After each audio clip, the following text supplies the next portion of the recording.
At least one person is dead and 7 others injured after a suicide bombing in Nigeria. Officials say it happened at a college in the country's northwest. They say a female bomber blew herself up before reaching the library where many students were studying for exams.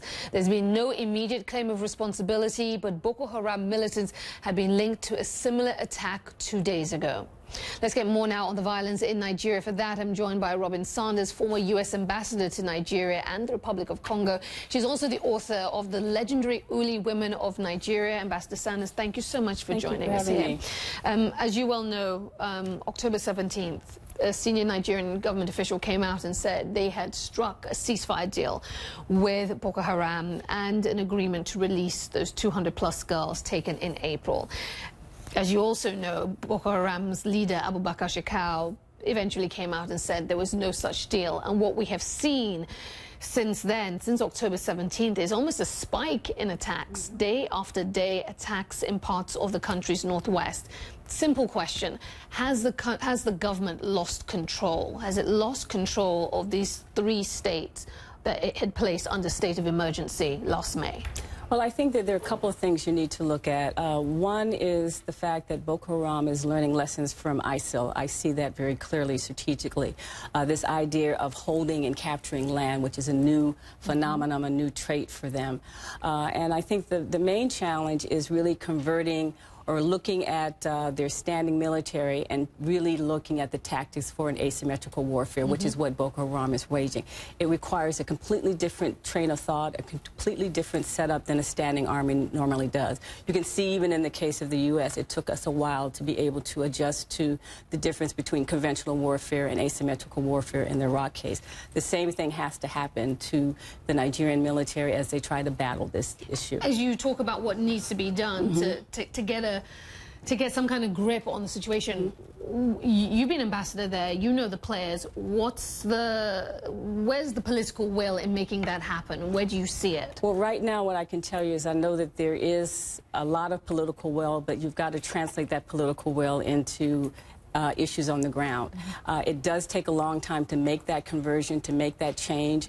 That's not saying that mistakes haven't been made. Clearly, the announcement, I wondered about the announcement myself because it wasn't a joint announcement. Generally, when you have an announcement like that, specifically that serious, it's a joint announcement. So I thought that was disjointed, and I worried about whether or not it really had legs. So I was concerned about that, but I think that you have to start with really looking at how you deal with this strategically and tactically, and I think they still have some challenges there. I want to talk specifically about the girls. I know you, like myself, felt utter despair to hear Abubakar Shekau say the girls had been converted to Islam, had been married off, and now in their marital homes. Where do we go from here? Where does that leave efforts to get these girls back, in your view? Well, I think there are a couple of things. One, I don't think the girls are all together, and I think the fantasy that they're still all kept together. There may be large groups of them in different parts, but all 247 together, I don't think that Boko Haram has done that. I really think they have separated the girls. They have probably married a lot of them off. I think the key is going to be really working with intelligence services, with the neighbors. Without that kind of coordination Is it happening? It is happening, but probably not to the degree that it should be.